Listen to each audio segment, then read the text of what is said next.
the defending champions, the kings of the galaxy, the Sky Kings. They have so many titles behind them. They were able to grab MSC, so they hold that Southeast Asian Championship as well. With a new EXP laner, they have been able to reach new heights. Will they once again show us why they were able to dominate for so long, making everybody fear their name? But on the other side... Is that a bird? Is that a plane? No, that's Super Ken. Ladies and gentlemen, Bigatron Alpha showing again why they are the #1 contenders this season. Please welcome Bigatron Alpha. #1 in the standings, the first team to qualify for the playoffs as well as the upper brackets. Nobody saw it coming, but here they are. Can you let me at least finish my statement? I got an emote. Nobody. If nobody expected it, then Miracle's not around anymore. Let's welcome the coaches too, though, for Bigatron Alpha and Onic. Here it is. The mind games is going to be spectacular. The chess game between both of these coaching teams. And there was like a little thing that you mentioned backstage about making Cascute happy?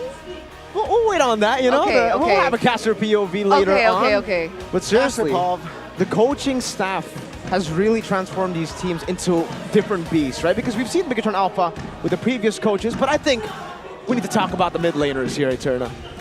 We do. These two amazing players. It's a constant debate who's better, but let's take a look at this VT.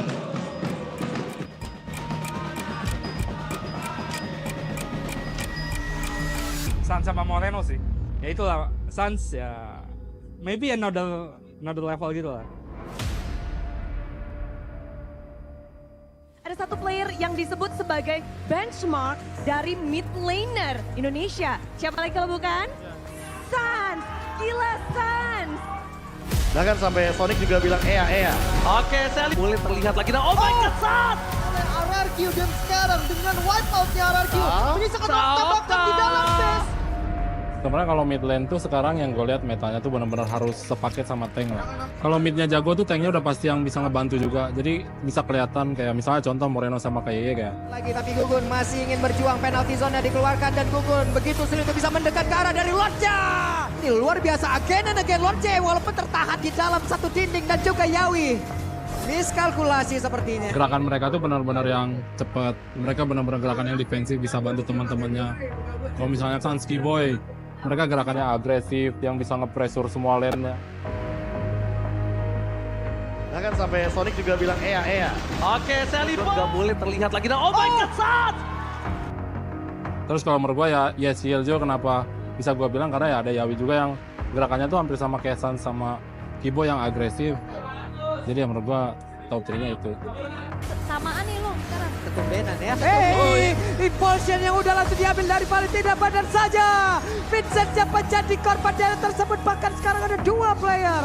Kalau aku cukup realistis sih, aku ngelihat dia #1 Moreno dan bener-bener itu dia ngebantu tim buat bisa jadi #1 tuh ada pengaruh dia lah. Dia bener-bener andil di situ, mau dari positioning dia, cara dia ngedamage tuh cukup bisa dibilang jadi mid laner, top mid laner lah di Indonesia.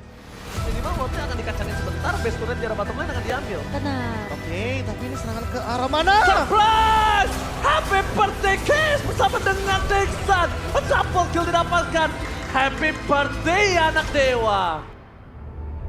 Paling Aboy sih, Aboy lumayan berkembang juga dia. Dia salah satu rookie yang baru masuk beberapa season ke belakang kan. Dan dia udah bisa buktiin di season kemarin dia sempat juara 2 juga kan. Lihat, usaha untuk melakukan sprint dari Skylar ternyata masih belum berhasil. Punishment mungkin karena Ray yang sudah mulai hadir. Aboy masih punya immortal, masih aman tapi Lordnya ditinggal. Gue sih ngeliatnya semua sama sih, kayak semua sama rata lah. Cuman kayak orang-orang kan pada nilai kan. Tapi gue juga pasti ngeliat Somansan sih menurut gue di atas gue. Selain itu kayak biasa aja sih, sama aja.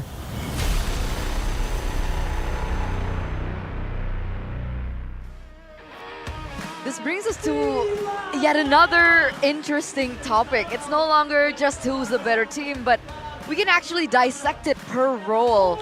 In that video, we saw some people comparing both of these teams of mid laners between Sans as well as Moreno. But from you, Gani, personally, who do you think is your pick for top mid laner? Sans. Consistent every season. Still bring out the same gameplay as in the Killer Instinct, and yeah, I think Sans over any mid laner in ID. And now we also get a look at the comparison between both of the coaches. We're going to have to really pay attention to the coaches because the draft happened phenomenal. These two coaches have brought their teams, their lineups, though it may be the same, just with a few changes, to a different level entirely. They've taught the fundamentals, but most importantly, I really want to talk about the way they draft. Coach Jeb, this guy's mad, literally. I've never seen any other coach draft in the way he does. Look at him right now on cam. He's the only coach in MPL ID, at least, that doesn't bring a book, papers, whatever it is. He has it all in his head. So it truly is instinctual. He knows how the players look at the game. He has that perspective.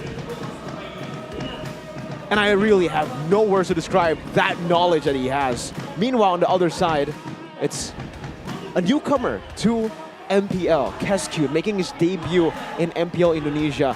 And it's all about that knowledge. He has learned the game thoroughly with a lot of those notes, with a lot of preparation to make the same drafts happen. And this is where the magic happens. The drafting phase. Ladies and gentlemen, let's get into it straight away. Game number 1 presented to you by the official tournament smartphone Samsung Galaxy S24 series. Bigatron, blue, Onic, red, Aramis, Ling, banned by Bigatron in the first phase. Whereas Onic, they go for the Luoyi and the Harith, the standard picks in the second pick. But Bigatron, how are they going to close this out? They closed it out with the Valentina. So both the Valentina and the Feramis have been banned. What do you think is the idea here? Again, we talked about the mid laner earlier, so it's just Sans now being the highlight of Kescute and the whole Bigatron Alpha team. Luoyi banned out as well, so that's technically just out of the question. Perhaps we expect a Novaria pick early here in the first phase. Oh, that's a good call to make, knowing that, you know, again, the Valentina and the Feramis has been banned out. You want to try to nullify as many or neutralize, take away as many heroes away from Onic, but they go for the Prio first. Mathilda left open. Though not a lot of teams have been able to utilize this in their drafts, Bigatron seem very, very happy to take it away from Onic, but that still gives Onic a chance to react, to pick up a hero like a Novaria, to actually use the bans from Bigatron to hurt Bigatron themselves. It's a mind game here. Novaria Moskov. Is Moskov a prio hero for C-dubs? It can be. We've seen CW utilize the Moskov even before this entire meta, but it looks like Onic go for something different. They take the Fredrin, that for Onic can be flexed, and they go for the Natan instead of the Moskov. We saw the Natan and the Moskov kind of play out the value of the Natan as compared, but Bigatron, they don't take the Moskov bite just yet. They go for the Barats. The Barat's pick and the Mathilda, that's the signature combo that we know gets so much clear speed. Usually for the Barats, the main problem in his kit is the mobility. So with the Mathilda, he just brings so much more dynamic here. He's gonna have so much more pressure to invade in the enemy jungle, and also just play super aggressive with the big guy stacks because he always has the escape tool in the guiding wing. The Moskov, though, will be a pickup for Eman. This is the normal trade that we are used to now. Usually it's Natan Roger, even Natan Claude to a certain point. The shift this week has been quite crazy in Moskov. Oh, Arlet as well. Utilizes flex. Can go to Keyboy, can go to Lutpi. So expect another mid laner ban here, perhaps from the side of Bigatron, right? No mid laners picked up from both teams. Though Onic has the first say in that second phase, so it might backfire. Remember Gord? What else? Lilia? Vexana is still on the board. Novaria. Novaria, so a lot of mages still on the board. Will Onic commit to a mid laner then? Like, honestly, I would love to see both of these mid laners get put to the test. But if we're talking about hero pool, I think Sans has a lot more. He's played the Odette this season, the Kadita this season, he's played the Eve, the Lunox, the Nana. Like, you name it. If you go for that strategy against Onic, I don't think it's going to work in their favor for Bigatron. It's gonna backfire on them. But for Onic now, they go for the Yuzong ban first. But we do have a caster POV. See, this is what I've been hearing backstage. I don't really understand the context, but he's mentioned if Keskute smiles after the draft, Bigatron will win. Let's ask him straight away, all right? What do you mean by this? All right, so I spoke to the players of Bigatron Alpha, and they told me one thing. They're like, all right, how do we win? Because I'm asking them, okay, how do you win against Onic or against all the teams? If you look at the camera, at the face of Keskute after the drafts, if he smiles, that's a win. If he doesn't, uh-oh. Uh-oh. They might not win, but they can still win. But yeah, the smile is a big takeaway. That's just, you know, for fun. We'll see if that's actually true. The mythical creature smiling Keskute. Is it a gimmick thing, or is it like a sign when he's satisfied with the drafts? I guess we'll have to see if it's true or not, right? Alright. Just based on this game, we'll see if he smiles or not, and then we'll see the result. The Rock Band coming through from Bigatron, and Onic go for the Novaria ban. So you mentioned the Novaria earlier on in this drafting phase, and it does get taken away from Moreno. We see what he was able to do. He does steals left and right. Yep. Very similar to the performance of Suelo, but in my opinion, Moreno does it a little bit better. Respect coming through from Onic. You want to know a fun fact?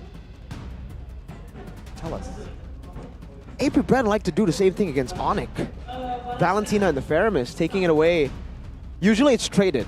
If Onic banned the Valentina, AP Bren banned the Faramis. That's vice versa usually. In the grand finals of M5, we also saw that. So it was contested, and then also, usually AP Bren respect the Kadita too, so there's so much respect placed on him, and I've been actually opening my Samsung phone to check the stats out for the grand finals of M5. There's a cute comment here by Super Ken. Against Onic, it's the same as the other teams, but you just keep losing. Aww. That's always been the case for them. Maybe it's a mental block. They Maybe lost it's just 2-0 in leg number 1, by the way. they lost 2-0 in leg number 1 in the SPS Grand Finals as well. They tore through the lower brackets, but then when they meet Onic, what happens? 4 or 3-0 in the Grand Finals as well. That's their hurdle for Bigatron for the longest time.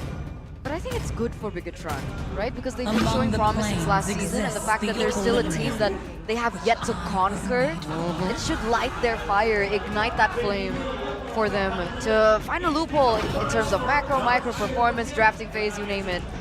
Onic go for the Eve for Sans. Bigatron respond with a Paquito. What's your guess for the mid laner? Looking at this comp, it's going to be tough to play something like a Gourd. So I will say, I don't know, maybe they'll go, the safe choice is Vixana. If they want to go crazy, maybe. Ooh.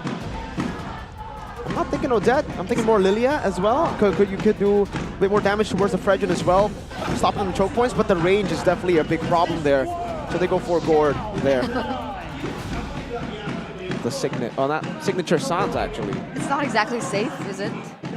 Nah, it's not that safe. Yeah, against an Arlet, I think a Joe might work here for Keyboy as well, right? Arlet EXP Joe. Seeing the Gourd, seeing the Moskov, but no, they went for the Khalid. So Arlet Rome will be the solution here for Onic. All right, we're gonna see Khalid again. We saw Khalid yesterday. We're gonna see Khalid today. Not naturally a common pick so far at MPL ID Season 13, but in occasions it can work. How does it work? I haven't seen the Khalid work, not an MPL at least, but I've never seen the Fredgen XP work, not an MPL, and then Lutpi plays it, and then Boots does well on it. So Onic have a way to make these heroes that have looked. Kescute's not smiling. We got information from the casters. Oh, no. Kescute's not smiling. I don't know. The lineup rating and the counter index says otherwise as well. It says Onic. So we'll see if that Kescute signature smile will end up with, or the no smile will end up with BTR losing here. Oh no, oh no, oh no, oh no. But either way, the inevitable is here. Till the enemy reaches The Titans are calling, and the Titans are here to fight.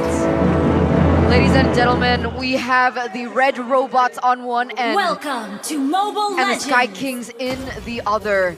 In this best of 3, who will be able to take this first game? I mean, this match might be, maybe, the grand finals of season 13.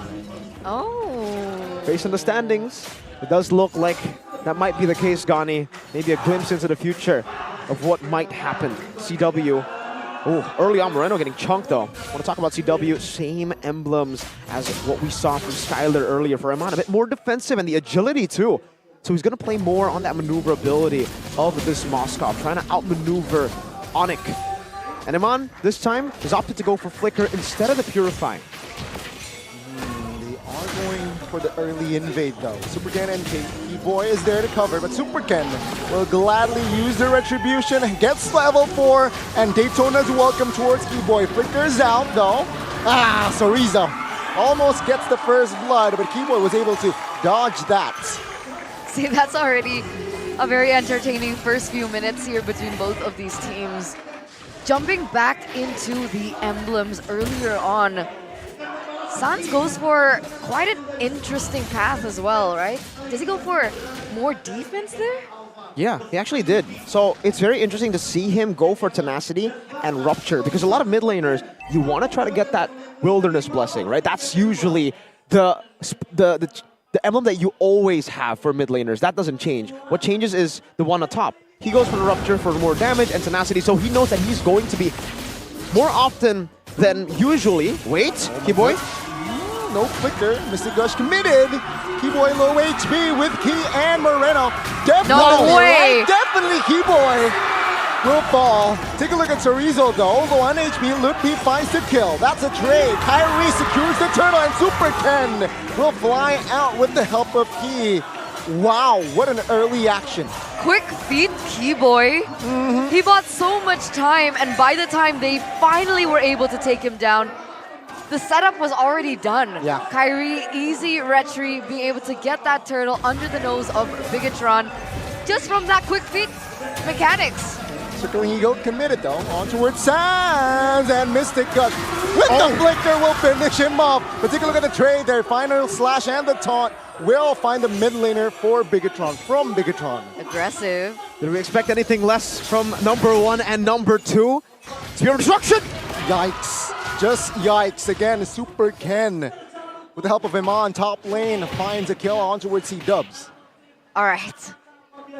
All right, 3 minutes in, we finally have a little bit of downtime here. Talk us through what happened. All right. I think it was just setup over setup, right? For Onic, they had the better setup around the turtle, so Bigatron looked for the instant trade into the mid lane while Keyboy tried to get level 4. So it was punishes after every single movement. There was proactive maneuvers from some of them, like Chorizo, who tried to open up the turtle, and reactive maneuvers from both teams as well. Onic reacted to how Chorizo was alone and how they had better control over the turtle. Bigatron did the same towards the mid lane which had Keyboy, and then same thing goes to Sans, who's going to be more planted. That's something they wanted to say with the emblems that you were asking about, Eterna. He's going to be more planted to the ground with the real world manipulation around these team fights as well. So he was prioritizing how he can actually stay planted to the ground and just deal damage towards the back of Bigatron, or just even towards the front to play that front to back. Definitely, we saw that come through, and that's exactly what they wanted to go for. But right now, there's a little bit of a... Oh, what? Lutfi, 2v1 actually gets taken out just like that. That was... I don't know what happened. I guess they were able to just burst him down, but I would really love a replay to see exactly... He probably got stunned by Moreno. Yeah, and then bursted down by the Mystic Gush too. Miscalculation there, and see here, sprint. On it a little bit late to the contest. Second turtle will fall to the hands of Bigatron. Top lane again, CW. No flicker yet, so Iman and Key will try to gang him down, though. CW will find a trade, but Iman will gladly take the shield turret. There's just so many things happening at once.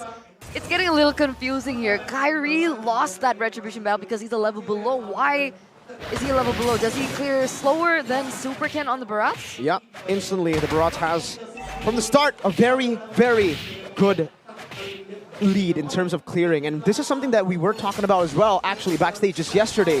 Me, Arashi, and our scriptwriter, Mr. Dika, about the Barats. Wait, there's another fight. Circling Eagle, Kyrie airborne now. Daytona's welcome on towards Keyboy though. Oh, take a look at the Mystic Gush. On towards Sans. Sans flickers out of the way. Kyrie will find the Princess Wrath, but not to anyone's death. Bigatron, they move onwards. Conceal now to help Kyrie escape, as Iman will gladly take the turret top lane. No kills on the board just yet, but it's enough for them to be able to get that turret in the top side. Meanwhile, Kyrie... Fast pace, circling Eagle. He will secure the kill. And Onic, slowly but surely, they got dismantled. Now take a look at the mid side. 4v2 Sans now. No flicker, no spell. Moreno secures it down, and the mid turret will fall as well. 4,000 gold leaf for Bigatron on top of these small skirmishes that they've been able to capitalize over. What makes Sans so special in the mid lane is how he's so proactive. When you put him on a pick like the Eve, we get flashbacks instantly to also the M5 Grand Finals. In the final game, he was on the Eve as well, when he's not able to make that crazy play, zoning, looking for space, that spatial awareness that is his main strength, when it's not utilized.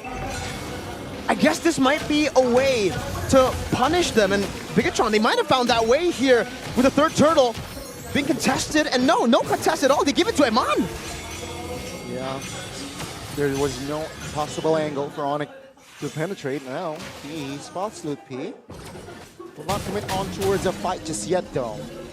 Bigatron, they realize that they are just so comfortable with this lead, so they will hold on before pulling the trigger. Before the team fight occurred, you were on a certain point. Do you still remember what it was about? Yeah, it was the build path for the Barats. You were asking about the clear speed, how he's so much far ahead earlier. Now it's only a 1-level diff, but still, he is ahead. He does have faster clear, that's number one. We're gonna get cut off again. Using Sandstorm defensively with the flicker. Though Lupi survives. Onic now, will they have counterplay? No, they will not. With the Mystic Gush from Moreno, just so deadly. And now Mon moves on towards another structure in the mid. 1 by 1. No more space for Onic. Ooh, okay.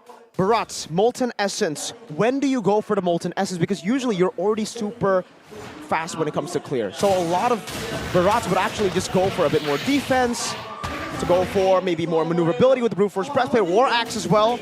But for Super Cam here, he decided to go for Molten Essence because he wants to get as much of an advantage as possible in the clear speed department, because he knows he'll be invading, he'll be contesting for the neutral objectives, so having a level lead is crucial.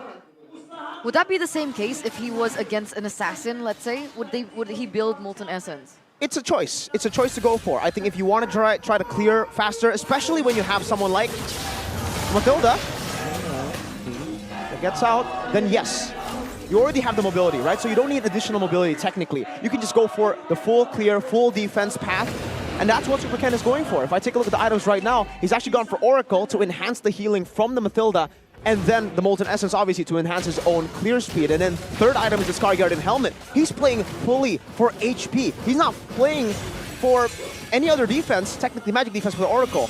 Just that. Bigatron, they will not be able to isolate Kyrie, but they will be able to secure the First Lord. Now Bigatron,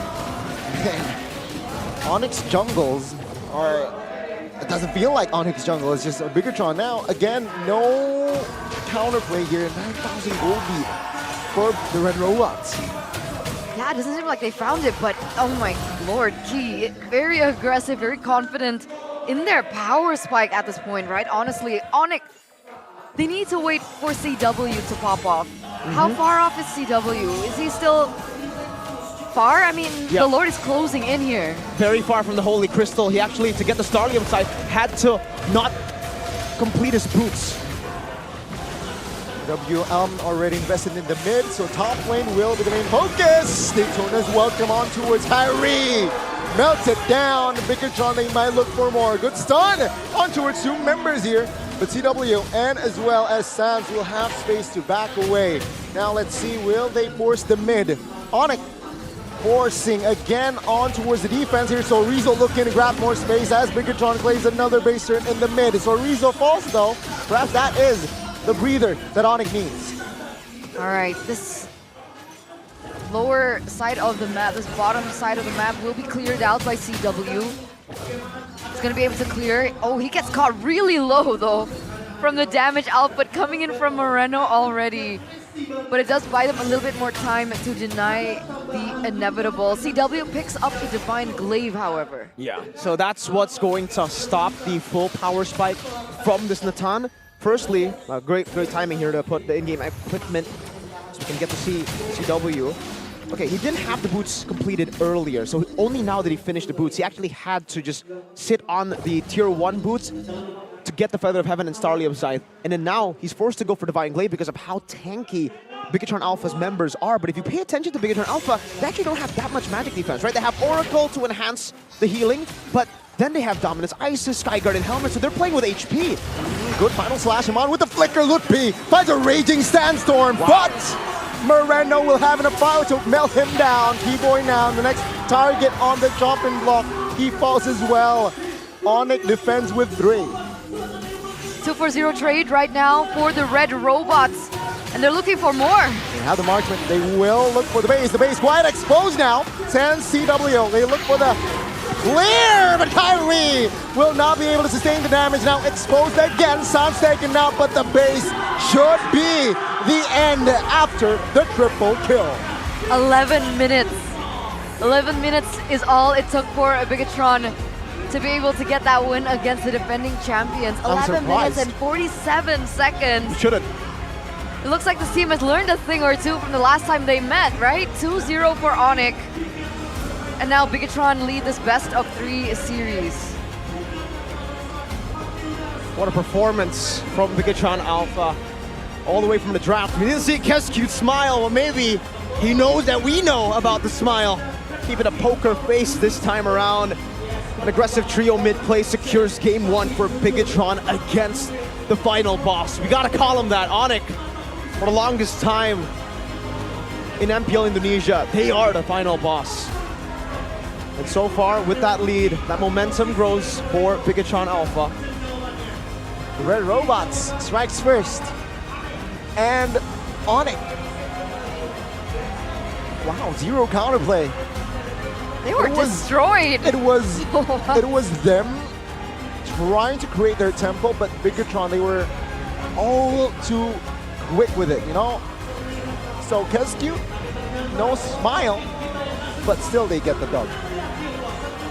Yeah. It's just that early game skirmish power that Bigatron had that was happening all over the map. It worked out so well. You start to wonder if there was even a call to begin with. Like, how quick was that, right? Because as like something happening was here and something was happening here, and then like what? I don't understand how. That was so clean. It was just the understanding of the fundamentals. They were playing it really, really well, and they were also facilitated by an amazing draft that let them do that. We gotta give props to the draft. Banning Feramis and Valentina was such a weird move, right? We don't usually see that for any team. Nope. And then I had to look back because I saw the Feramis Valentina and I instantly just opened up my Samsung phone, shout out Samsung, to check out the M5 Grand Finals. And yeah, and most of the wins, most of the games, Sans is placed on a hero that either doesn't move, or even when he moves, it's different. It's like a Novaria. It's not the Valentina, the Feramis, those picks. And in the final game of the Grand Finals, yeah, he was on the Eve as well. He was able to outmaneuver him with the Feramis this time. They just planted themselves as well. So because the Feramis was banned, they were thinking, okay, if Sans is gonna be planted, now he's a normal dude. Now he's not the Gila Sans. He can't make those crazy plays anymore. We just need to out-team fight, out front to back them. And Moreno has to be the key in these team fights, constantly going in and, you know, very aggressive. You said Eterna in the early stages of the game. Yeah. But he found Sans, and he only got traded in for a kill onto Fredrin, I believe. So utility jungler kill for Moreno killing Sans, who will miss a wave. These are some calculated risks that they are taking, and it definitely got my heart beating whenever he did that. You know, it's like, oh, this is the, okay, this is one of the plays where they were able to get Keyboy down as well. With a basic attack, it almost looked like Keyboy was going to miraculously survive, but Moreno chases him down. And this is the understanding for both teams. Obviously, the Red Tree battle happened there, and Kyrie was able to win it out. But it's Bigatron's understanding of, you know what? Sans, he oversteps a lot of times, and he is rescued usually by his mechanics. On picks where he can maneuver a lot with. And in the bottom lane, this is what happened. We didn't get to see it in the game, but we get to see it here. Just a solid pick-off with a knockout strike into the Mystic Projectile, or I believe Mystic Projectile first hit. And then the constant invades. Because he does clear faster, he's gotten rid of his own minion or his own creeps in his own jungle, so he can maneuver into the enemy jungle with no risk. That's what the Guiding Wind gives. That's what this combo is built for. Absolute domination. And they continue that all throughout. This Mathilda was annoying. Yeah. And then Moreno just comes in with the cleanup, but Key on this Mathilda. Oh my goodness. It reminds me of how Keyboy likes to play the Mathilda, right? Just always screening, going in aggressively, using those ultimates, the Circling Eagles, and then obviously Moreno. It's hard not to make comparisons, but he's playing like Sans on the gourd, you know? It's playing just safe in the back, knowing how to play this front to back properly, and even this call, which was, again, it's always risky when you make a call against Onic, but they make such calculated risks. And wow. That was well played. Like looking at the replay, Mystic Gush and Guiding Wind just shouldn't be allowed. It's like, stop, no.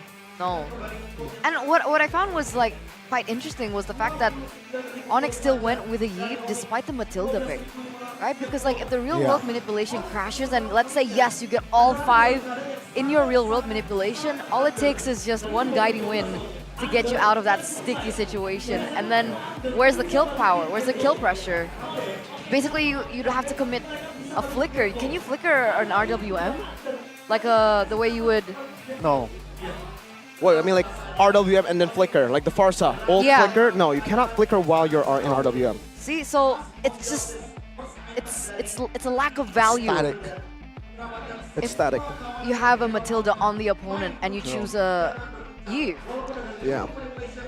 And that is why I think Bigatron Alpha just wants a fast-paced game, right? They got the EXP, they got the mid, they know all they knew is just bounce, and Onic, they weren't ready, technically, with that fast-paced game. And yeah, mobility. Bakito was fast. Mathilda, Barats were just moving all over the map. And I think this item, the itemization that Bigatron Alpha went for, it actually technically made it super difficult for Onic to itemize against it as well. Because if you take a look at the Natan, he went for Divine Glaive. Yeah.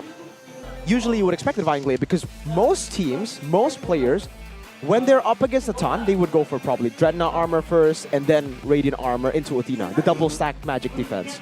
Here it was an Oracle and Sky Guardian. For Sorizo, it was an Oracle and Dominance Ice. So they were actually just playing with health bars over pure defense, magic defense.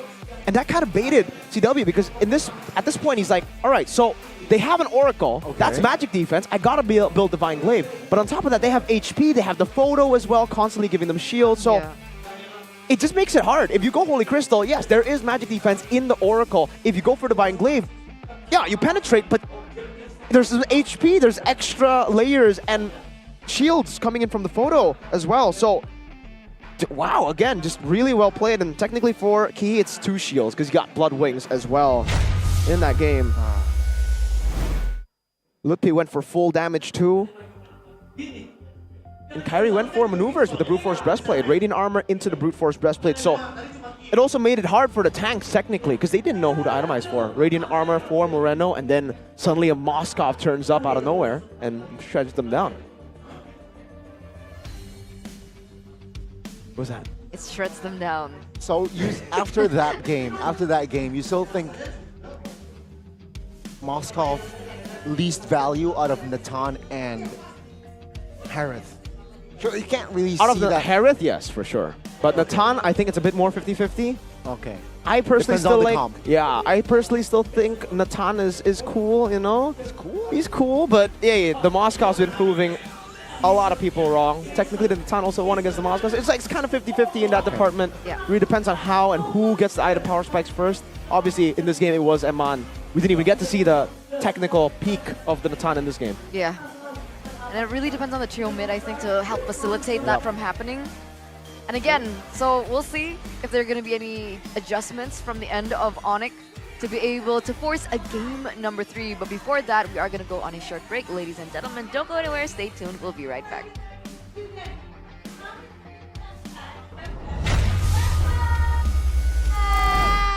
Halo. Waduh, boleh dong satu-satu nih. Biasa kan kalau girl group ada openingnya, ada perkenalan dirinya. Silahkan, BTR7. Maiden bang. Maiden bang. Maiden bang. Oke. Kamu mana nih? Itu kameranya. Maiden bang. Oke, nextnya. Citra. Aku Rachel. Halo, aku Nadine. Ini, wah langsung pada rame ya. Kan Seven ya, kok di sini cuma 4? 3 lagi nggak tahu ngapain. Gak tahu ngapain? Ada kendala Di rumah, data. di rumah. Oke, tapi di playoff datang dong Seven-Sevennya. Datang dong. Soalnya katanya ada yang spesial kan, selain Bigetron upper bracket, tapi respon BTR7 gimana? Bigetron upper bracket. Hah? Bigetron kan dapat upper bracket nih. Ya. Kalian responnya gimana sih waktu itu? Mungkin ada grup pribadi kalian gitu, rame gitu ngomonginnya. Citra katanya ngomong. Apa? Gimana reaksinya ketika Bigetron dapat upper bracket tuh? Happy banget ya. Pasti happy banget. Bangga banget begitu bisa dapet. Kita tiap hari doa soalnya. Iya. Wow, mendoakan ya. Tapi kan menarik di sini dari BTR7. Lalu playoff miss di season lalu ada BTR bernyanyi. Waktu itu Maiden dan sekarang Maiden bawa temen. Akankah ada BTR bernyanyi volume 2? Ada dong. Ada Maiden teriak volume 2. Previewnya sudah ada di sini ya ternyata ya. Ini ketika kamu teriak yang lain juga teriak-teriak kah? Harus ya ikuti ya. Ya, latihan dulu. Latihan dulu. Wow, latihan BTR7 adalah berteriak seperti Maiden. Betul. Ada yang mau kasih teaser juga kah? Yeay. Jangan deh. Jangan ya, nanti ya. Harus nonton di sana, harus datang makanya. Harus datang. Ada yang volume 2. Tapi kalau nanti bakal ada gestarnya nggak? Sebenarnya itu masih rahasia. Intinya pokoknya ya Bigatron dan talent lainnya bakal siap ngedampingin karaoke vol 2-nya. Karena nanti di sana bakal ada announcement baru dari Bigatron yang pastinya bakal seru banget. Wih, announcement tentang apa tuh? Ada masih rahasia, makanya kalian jangan lupa datang. Kalian akan nyanyi apa lagu baru ya? Ayo. Apa ya? Nggak berani tanya koet aja ya guys. Soalnya pada penasaran akan ngebawain apa nih BTR7 nanti di sana. Request lagu rock kah Maiden? Mau? Mau? Lagu galau mau nggak? Gak mau. Nggak, anti galau? Gak mau, maunya jagung rebus. Oh. Ini yang paling jauh kayaknya ya. Oke. Tapi kalau yang lainnya gimana nih? Kalian kepengen ada lagu apakah? Yang pastinya lagu yang diwakilin sama penyanyinya juga yang lain yang di bawah. First. Jadi biar relate, biar nyanyinya makin kompak. Makin kompak. Dan di sini semuanya juga pasti udah pada mengharapkan juga ya ikut BTR bernyanyi volume 2 nanti di babak playoff. Coba dong mungkin boleh diajakin nih yang lagi mungkin Big Troopers yang ada di luar kota atau yang lagi di Jakarta yang mungkin ingin bergabung bersama kalian nanti di BTR bernyanyi. Ya buat troopers pokoknya yang di luar kota atau di Jakarta semuanya wajib datang ke playoff ke Bigatron bernyanyi. Oke, karena bakal ada banyak gestar yang seru banget pokoknya. Pasti bakal seru banget dan menjadi memori yang sangat berkesan selama kalian hidup di dunia ini. Wow, memori yang sangat berkesan. Tapi last, harapan kalian untuk Bigatron di babak playoff? Semoga wangi. Menang! Lancar pokoknya. terus lah. Oke, itu adalah harapan dari BTR7 yang sudah mewakili dari 4 sekarang di sini, tapi 7 nanti akan mungkin muncul pada saat babak playoff. Tapi perjalanan mereka sebelum playoff kita harus menyaksikan seperti apa untuk Bigatron di game kedua atau mungkin game ketiga. Mari kita sambutin lagi Bigetron dan juga Onic. Thank you girls.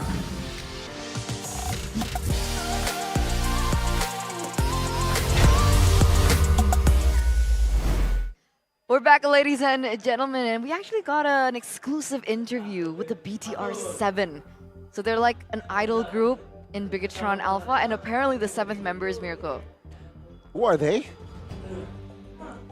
The BTR7. The BTR7? Who are the members, Mirko? The members there? Yeah. The Who are members there? earlier. Yeah, okay, go. Okay. Maiden, Okay, Chitra, Rachel, Yeah, Nadine. yeah. That was the one there. Those are the 4 members We have there. Anin, Anin. that's number 5th. And then Mirko. And Gope. And then Gope. Yeah, I was about to say. Why Gope? Why Gope? Well, for you guys back at home, you guys might be annoyed, right? Because when you go and transfer to other banks with your own bank, you get extra charge. You're like, man, I have to pay an extra fee to just transfer. On GoPay, free top-ups and free transfers 100 times per month to any bank. And you guys can get cashbacks up to 20,000 for direct diamond top-ups in-game and the cheapest credit top-ups everywhere, all around in the world. You can also download the GoPay app to participate in the exclusive MPL Indonesia Season 13 celebration activities within the app where you guys can vote for your champion. Guess the winner for each match, and it opens 30 minutes before the match starts, and win 100, or no, hundreds, not 100, hundreds of millions of GoPay coins. Plus, you can also get a chance to win some smartphones every week. Every week? Every week. Wow. How? Well, just scan the QR code, Eterna. Here's your Samsung S24. Scan the QR code. And then just join the app. It's as easy as that. It's so good, Gani, it almost makes me forget about the daily quiz and the gift arena. Exactly, guys. So again, check it out. Download GoPay. Again, you guys can buy MPL ID Season 13 playoffs tickets exclusively using GoPay. They get a discount up to 67,000 per ticket. Wow. Per ticket? Huh. I did not stutter. Did I stutter? You did there, yeah. Yeah. You didn't earlier. The first time, no. Second time, Did kind not of. stutter, guys. Well, I guess if you didn't, you guys can just go and scan the QR code and get that 67,000 IDR discount with GoPay. And then Onic and BTR both secured their tickets to the playoffs. They'll also have secured the playoffs in upper brackets. You know what else they have in common? What? They got the GoPay logo on their jerseys. Damn, is it a sign? They're the 2 best teams so far, based on the regular season. And they got GoPay. It's like a WWW, a World Wide Web. I think people need to calm down and wait for like a trophy before they consider themselves like a best team. I don't know. I'm just saying. Porcupines, 3 beats. You can't diss Aura because I never claimed that my team is the best team. MSC. So, like MSC 2023. 3 beats, looking for the quadruple. I mean, like ISF. Oh wait, sorry. Oh, I did not. You don't even have Yaoi anymore. You can't say that. You don't even have Yaoi anymore. Oh. Well, sometimes things don't go according to plan. What happened there, huh? I think he got food poisoning from the nasi padang I sent him. It was all you! Maybe behind all this, I actually plotted for this to happen. Can't believe it. Neither can I. Oh my lord. But I don't think Gani could actually believe this as well. 1-0 already. Looking for a 2-0, by the way. Are you sweating a little? I'm just cursing, man. I voted for Rebellion. I voted for Alter Ego. I voted for Onic. Me too. Right? Wow. High five. Hey. Oh my God. You know what I predicted? No, wait. Mirbless. No, he did Rebellion too. Yeah, I predicted Rebellion too. So it hasn't been full Mirror Blast. It's been a normal prediction. It's not been like fully right or fully wrong. Yeah. And I guess we'll see with this one because hey, we did see RRQ. Well, actually not RRQ. We did see Evo's reverse sweep just earlier today in the first match. It's possible still. It's Onic. You can never count them out to reverse sweep or to pull something crazy out of their pockets. This guy though. This guy, Moreno. Mr. Gush. Look at the guy. But what about this guy? Behind him earlier. So Kez Cute not smiling. Exactly. Hoax. maybe he was smiling, just in the inside. Maybe he has a good poker face, you know? Ah, want to keep us on our toes. But it we're looks like sitting. Bigatron, true, we are sitting. And we are looking at the drafting phase, presented to you by the official tournament smartphone Samsung Galaxy S24 series. Bigatron and Onic have opted to stay on the exact same sides. There's a slight difference here with the Luoyi being banned out. That means the Faramis has been left open from the red robots. Onic go for a very quick Barat's ban in the first phase. So the Angela has been left open with the Matilda being banned out. Yeah, the Faramis as well has been left open. That's a signature pick for Onic. For Suns especially, but they will go for the Angela. Bigatron Alpha, confident in how they can utilize Angela as a flex and in combo with some other picks. Response here. What's the sensible response here? I guess securing a hero. Like the Nathan or the Moskov here, right? Either or. Plus, you can take V, no Valentina, so perhaps Faramis early here. Yeah. Makes sense. Do they want to go Fredrin again? I think the Fredrin makes sense here, knowing that, you know, the Barat has been banned out. The Faramis as well could come through. The Natan, though, will be the priority for Onic first. And it's a Kai early. Whoa, a change instantly. Maybe actually thinking that BTR might go for the Faramis, so they counter it earlier? Or maybe thinking that BTR will go for the Fredrin. So they want to control the neutral objectives for sure. Moskov, though, is a pick that we will see from Bigatron in the first phase. Now what? I get control over the neutral objectives, but if they wanted to counter the Faramis, why don't they just pick it up themselves? Maybe because they think Bigatron has something planned against that, right? Oh, the mind games. But I really like this Arlet pick, man. This is a good deny pick from Bigatron Alpha. Because earlier we did see the Arlet, you know, as a good flex for Onic, but it finds so much more value when you have an Akai in your lineup because of the heavy spin, instant CC, instant reset always for the Vengeance. So they get that out of the way, take it away from Onic. You're right. That's a deny pick. What should they go for here, right? I'm thinking a mage should make sense here. What will it be? Faramis? Really Novaria. Oh no, Kadita! Alright, it was banned out in game number 1. Yep. And it's a flexible pick. It's a flex pick, true. Both Sans and Keyboy can utilize this Kadita. Man, it's been a while since we saw this Kadita. It's exciting. It didn't work last time for them, though. What was the last time he used? I think he used it against Alter Ego, right? Was that the last time he used it? I don't remember, but it didn't work. Against Sully Boy did. That's the one I'm remembering, right? Because he baited Sully Boy, if you remember, on the Valentina to move up, and then CW with the Roger cleaned house in that game. Let's see. Next pick. Oh, so Onic are going to take a page out of Bigatron's book this time and say, Moreno, what do you have now? We picked up the Kadita.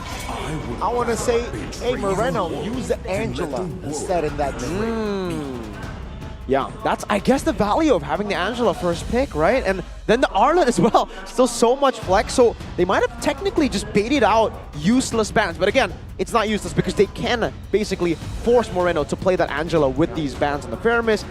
And maybe Novaria, knowing Kadita, you know, you are very, very susceptible to being seen, and then it'll kind of cancel the ambush potential that you have. But also, you would want to burst the Novaria as a Kadita if you get good angles. That definitely makes sense. I think they want to avoid that from happening. They want to be able to play around this Kadita pick for that pick-off strength and that chase potential. Definitely Novaria should be banned out, but they don't do that. They go for the Fredrin ban instead. Realizing that Bigatron has yet to pick up a jungler, and the Thamos ban comes through from Bigatron. Onic can potentially still go for the Novaria if they want to. Yeah. They definitely still can, that Novaria and then Kadita roam, right? But it's too much magic damage, right, with Natan as well. Technically, yes, but they don't really need to care about that magic damage because they have a Natan. They'll shred through it anyways. It's all about the early game where they can actually just look for a snowball and then, like, oh my god, that combo! The Angela and the Alice are they gonna go Lolita? Yes!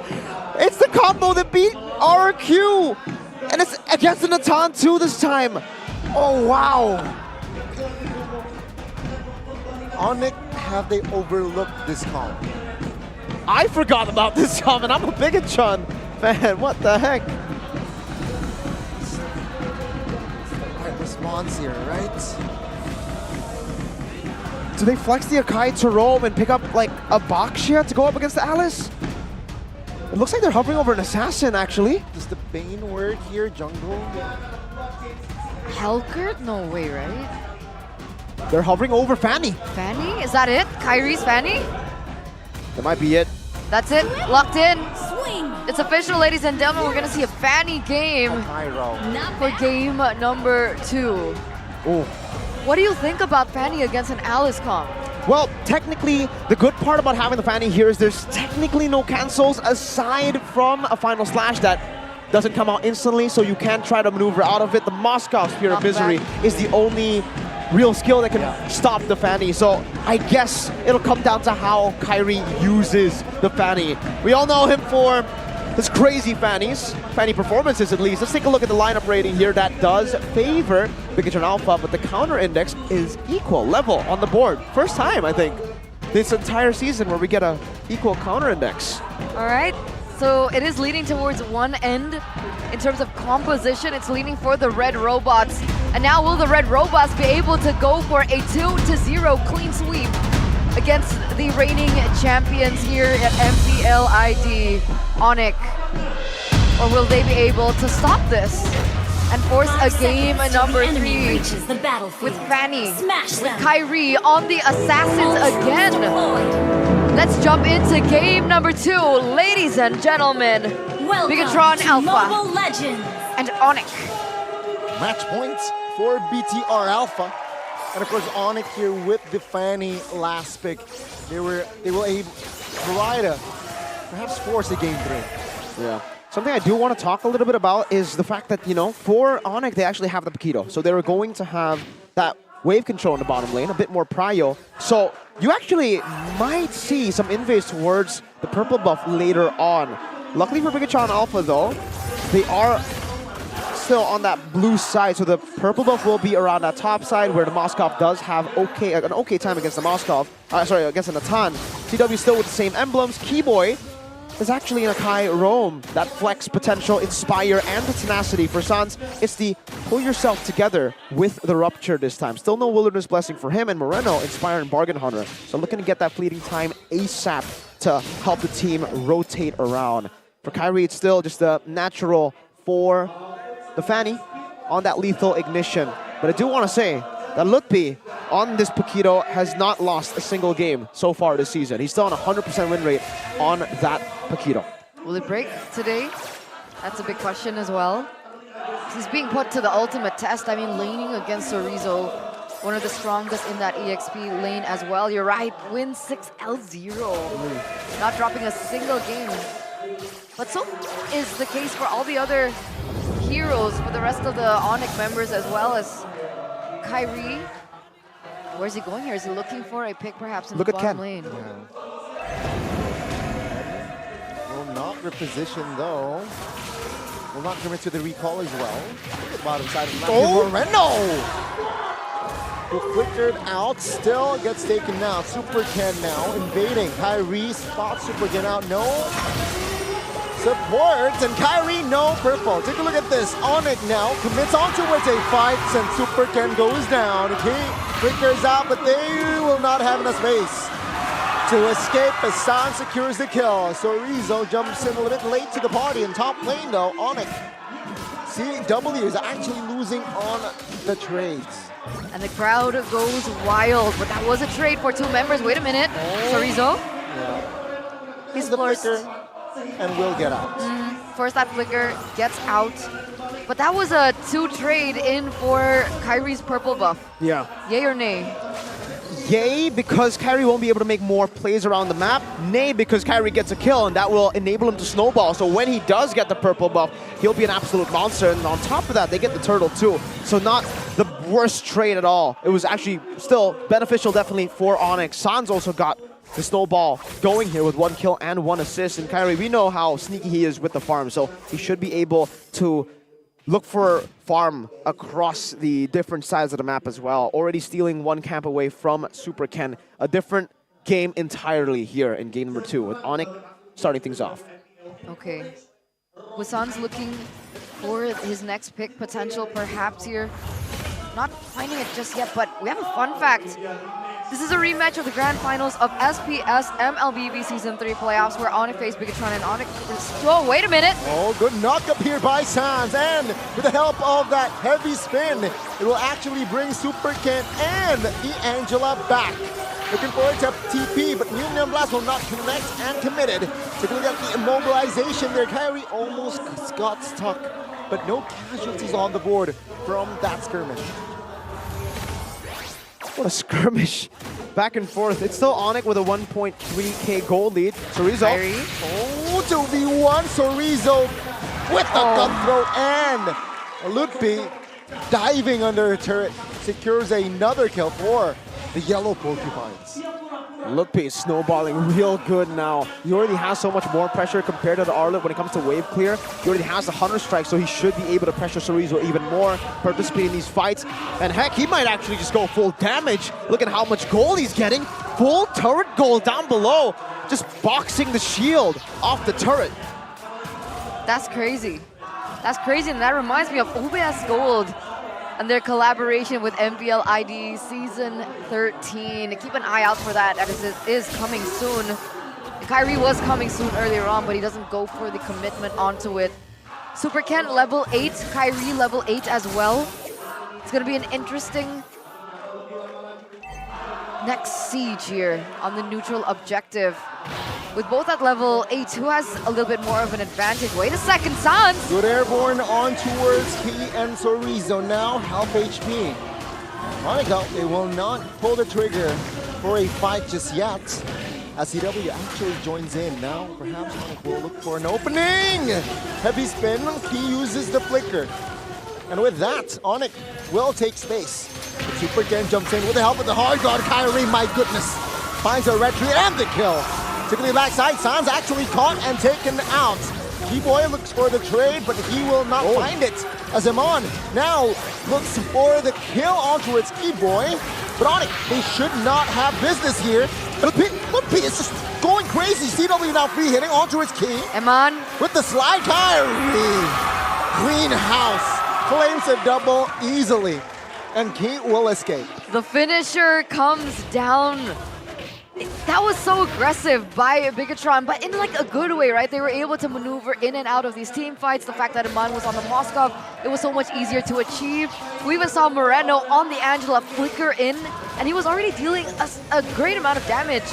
The question is, whoa, wait, he only has one item, Aman. Yeah, only one item so far, and it's a 400 gold lead so far for the Natan, who's also sitting at already 2 items actually, so a bit more expensive on the side of the Moskov, and being that behind makes it a little bit harder to secure those items, and also getting shut down by Kyrie Ken. Heavy spin with the help of the cables as well, but take a look at the Petrify there. It's actually going to be Keyboy here, isolated. No flicker, and that will be the kill out towards Keyboy. No counterplay whatsoever. Not yet. Look at the gold though, still heavily in favor of Onic. And it's really tough for Bigatron Alpha, but it seems like they want to just go for it. 2 men, Neon blasted. Now Super Ken jumps in for that purple. Oh, Kyrie has enough damage to take him down. Ludpi falls as well though. So that's 1 for 1. But then that's Kyrie on 501 KDA. Yeah. At this point, right? They've been able to take that purple buff away though, earlier. So yes, it's super scary that Kyrie has 5 kills. He's already on his second item this game, and that's not any other, that's not a random second item. That is first item, Blade of Heptases, second item, Blade of Despair. Wow. A straight BOD. Usually we see Fatties go for Melting Roar for additional penetration. On Kyrie, I guess he feels a bit different. He wants to just go for the back line and look for the instant bursts as well towards Super Ken. That's why we see steel leg play here, and already a build path towards the Dominance Ice for Super Ken. Ludpi? Looking to distract here, perhaps also giving vision. Hard guard hover, not yet committed though. Now commit. Look at the Numenor Blast cover. Finds Lutpi. The damage will not come through. Heavy spin on towards King. And Sorizo. Also no damage here, but Lutpi will be caught. Keyboy looking for an escape route. Does not get it as Amon finds a kill. And Bigatron, they might go greedy here. They might look for the mid. Onic has no firepower to get the clear, and they will get the mid. 2-4-0 trade, but they also get a structure in that mid lane. That turret falls into the hands of Bigatron. Wow. And now, really, for Bigatron Alpha, they're more concerned about the purples than they are about the turtles, actually.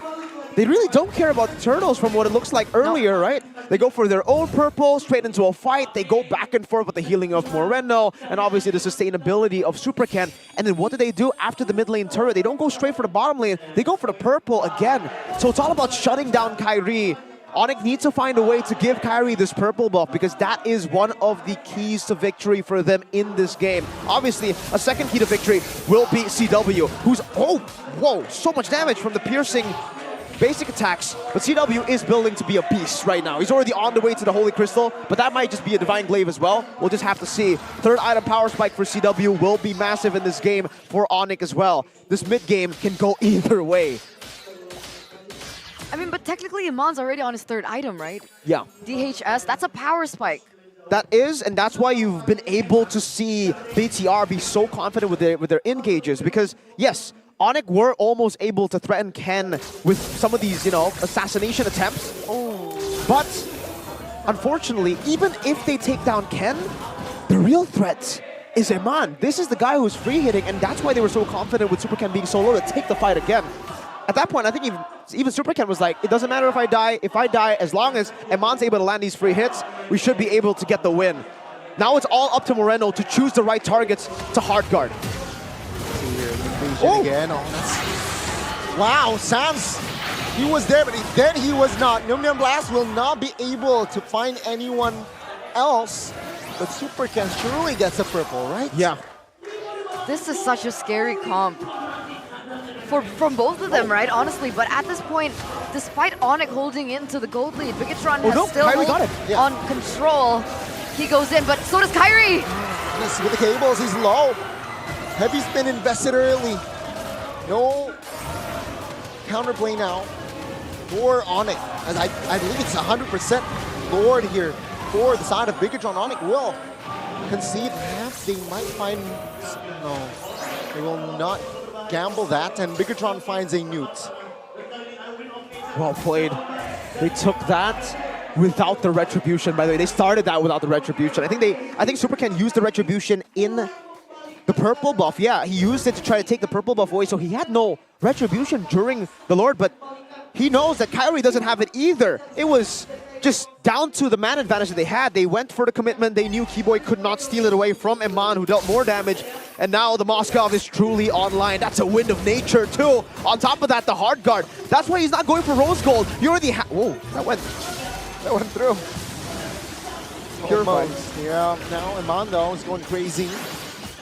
With the help of hard guard as well. How can you stop a Moskov that is online plus an Angela? You gotta target him down. That's the only way. Or you front to back better. Oh, heavy spin. Connect on Seward Super Ken, but it's actually Keyboy who got the lead. And good final slash as well. Onic now. Again looking for an escape route, but Kyrie gets shut down by Iman. Super Ken gets a double, and Iman gets a triple as well. That's a 3-4-2, and Bigatron, they got the wave in the bottom side of the map. Who wins this bragging right match? As a red robot, clean sweeping Onic. The mechanics, the engines running for the red robots here. A clean 2-0. Did you see Iman? Yes, I did. In that final play, what is this man made of? Call him an AI, call him whatever you want, but that was so clean by him. 2-0, they've completely turned it around. They're looking like strong contenders. And they finally are able to have a little bit more say in this long drawn debate with Onic. Wow. Wow indeed. Just stellar performances all around for Bigatron Alpha. The way they played through the goal deficit at the start of the game, the way that they came back from that knowing that Iman would hit his power spike, knowing that in a chaotic duel, they would win, and they played through the chaotic duels. The Moscow that has a massive advantage in the chaotic duels is what led them to victory. Natan, yes, you have a lot of damage output if you get all your items at his peak. Probably more damage output compared to the Moscow, but that's if your team can corral around you. That's if your team can play an organized front to back. When you can't, that dive from Superken, even the Lolita, CW looked like he didn't do a lot of damage, and because of the Guardian's Bulwark a lot of times, it gets bounced back and it actually hits towards the Onic members. Wow. I did not expect. You see the smile? We see the smiles. Yeah. But I do not expect the series to go to a clean house, clean sweep. I mean, I guess here we are, number one, Bigatron Alpha at the moment. But let's talk to them right now. Let's talk to them with Winiklar and Momstar on the stage. Take it away. Are they going? Bigatron! Mereka menutup regular season dengan sangat indah.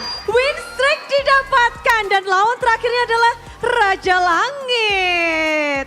Hari ini apa motivasi terbesar kalian untuk match ini? Melanjutkan tren positif, menang. Melanjutkan tren positif. Tapi lawan kalian kan Onic, tim yang bisa dibilang kalau dari season-season sebelumnya selalu mendominasi dan bahkan mereka habis win streak juga kayak kalian.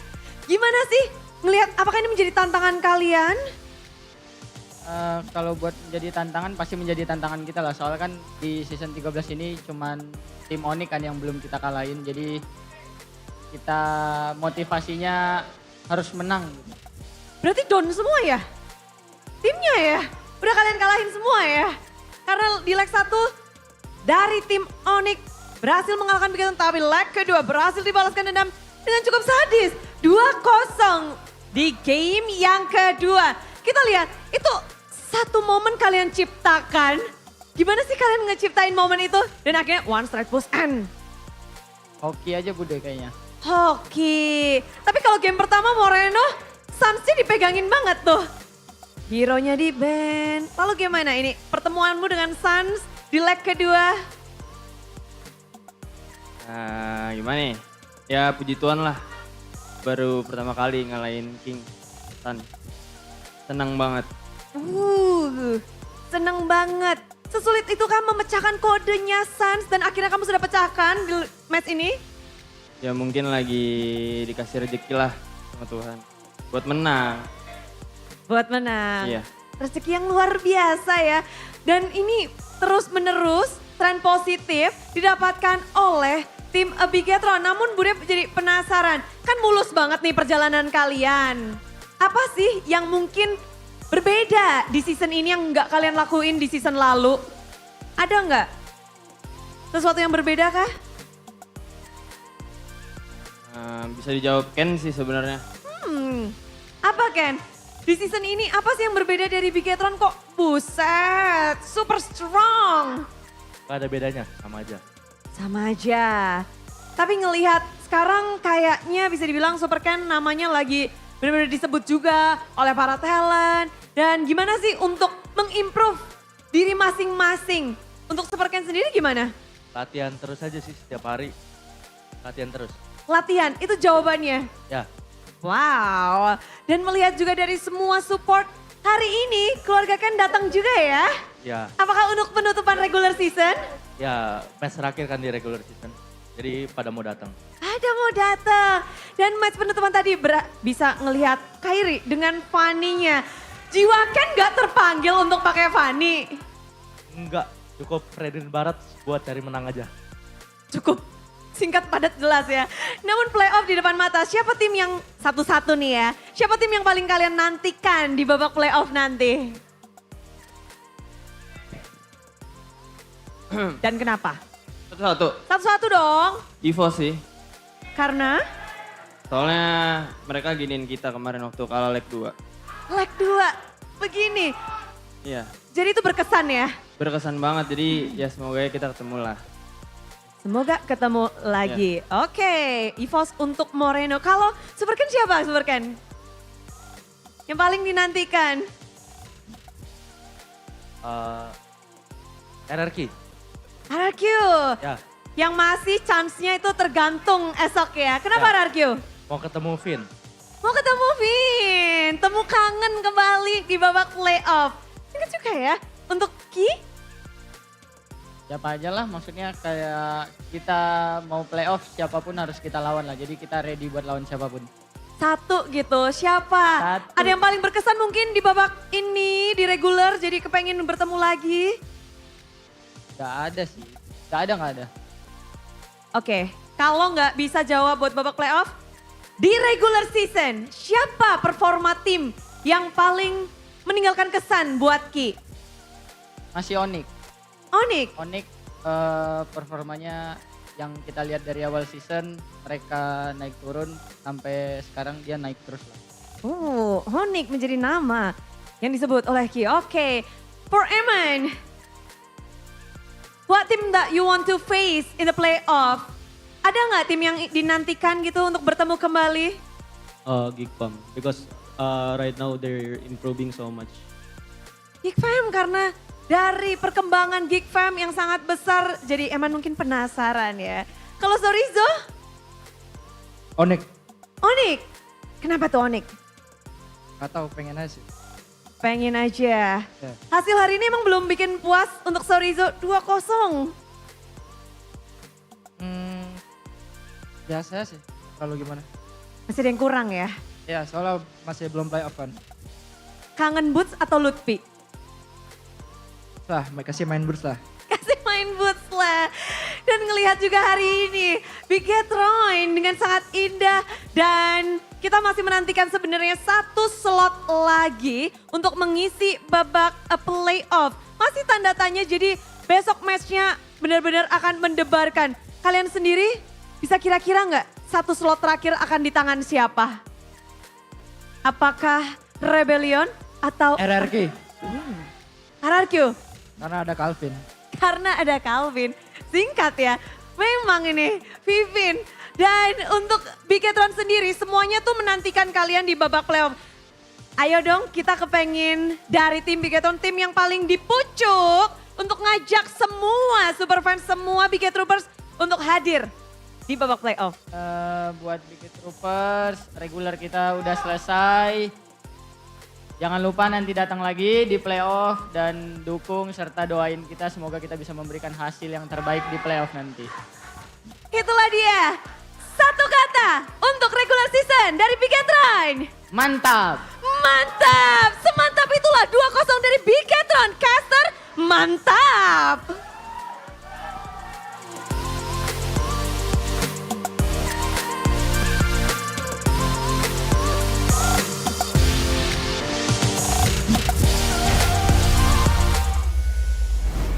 So, is it officially settled between you two now? Is it done? Hey. Right? It's over, right? For now? See you at playoffs kind of thing? See you at playoffs, and I'd rather lose now. You know, I could say the same thing if Bigetron lost, but they didn't. You know what they say, Eterna, losers clarify, the winners just celebrate, you know. You know what, Onic? Right now they're focusing on Riyadh, all right? We need to focus on playoffs. They're already on, their head is already on who's our opponent in Riyadh, you know? That might be it, that might be the case, man. But the trophy, we still go to BTR here, looking at their performance. God, this guy, he's not just any boy, not any man, he's a man. Amen. The E-man, Eman. Wait. Uh-huh. First match, POTM, was it Moreno? First match. Oh, first match? Was it the gold laner Let me with the just Moskov, check. Evos, Glore, No, Brans? Fluffy. No, it was Fluffy. It was Yeah. Fluffy, never mind. Fluffis, The second match and Kyla, third match, and then Amon. yeah, both. I thought it was a All gold gold laner day laners. Yeah. with the Moskov. I mean, it makes sense that you assume that way because it feels like this entire day we've been seeing Natan Moskov, Natan Moskov, Natan Moskov. But here it is. Wow, Amon, 886 GPM. Hey, that's pretty low, you know, for Iman standards. Right. Honestly, Iman's gotta step up here. Usually he gets 1,000, you know, in these games. No, seriously, in the highlights here, Onic were actually dominating in the early game for the most part, getting the turtles, getting fights as well, and getting Kyrie mainly. That's the key, right? Getting Kyrie killed, because when he gets the purple buff, that's when you're in trouble. And I guess fortunately for Bigatron Alpha, they were able to weather out the storm, play it well with the scaling of Eman, and then go for these fights. Again, for Superken, the fact that he's already baited out a lot of his abilities means that, hey, Moreno can heal him back up, and Eman is the true threat. Onic were so distracted by the first threat, the initial threat, which is obviously still Superken. You can't ignore him anyways, and that's what makes this Alice so annoying. Usually when you have a frontliner like this, you can ignore him. You can just go straight for the back, but you can't really ignore him because he does damage, he immobilizes you, and he can follow you with a flowing blood too. And when you go and focus Super Ken down, there's a hard guard. When you try to ignore him and you go on Moreno, or sorry, on Eman, Moreno hard guards Eman. Moreno was also just playing it so patiently with how he does it. Hey! But yeah, go Ed in the back there, celebrating this win as well. The MVP for technically getting him on in this lineup. And Keskute, what a big dub that man is. Go Ed. Goat Ed is what I call him, you know, get it? Goated. Goat Ed. Yeah, Get it? get it. I got you. You can call me the Glazer, because I glaze. Yeah, Gani. You can't smack talk anymore, Gani. That smirk on your face. Until playoffs. Eterna. They will He's meet. been smirking for 4 seasons in a row. Does it not feel satisfying to see him finally get humbled? Yeah. Yeah, right? Kind of does, actually. Always with his word, unbothered. Exactly. That's now what it looks like Onic are kind of bothered, though. See, that's what I'm saying, man. You know, it just feels good to see him humbled now, you know, but hey, Gani, it's okay. It's okay. Yeah, like you said, playoffs, Copium is still there. Anyways, let's take a look at the itemization again. Yo, Onic didn't have physical defense, not at all. Again, they were so distracted by the magic defense, or by the magical damage of Bigatron Alpha, by the initial damage from the Alice, that most of them went for Radiant Armor, only having Dominance Ice, and that certainly isn't enough. And this is why Eman, you know, that's why I've been glazing him even from the RSG days. He's intelligent. He will look at the enemy build patterns, and then he will adjust. He will never have the same, you know, template build pattern. He didn't go for Melfic Roar. He didn't care for it because, hey, enemy team doesn't even have a lot of physical defense to play with either. Let me just go for pure damage and do it in nature. He rushed that instead of the Melfic Roar to kind of like deny the only threat that can get to him.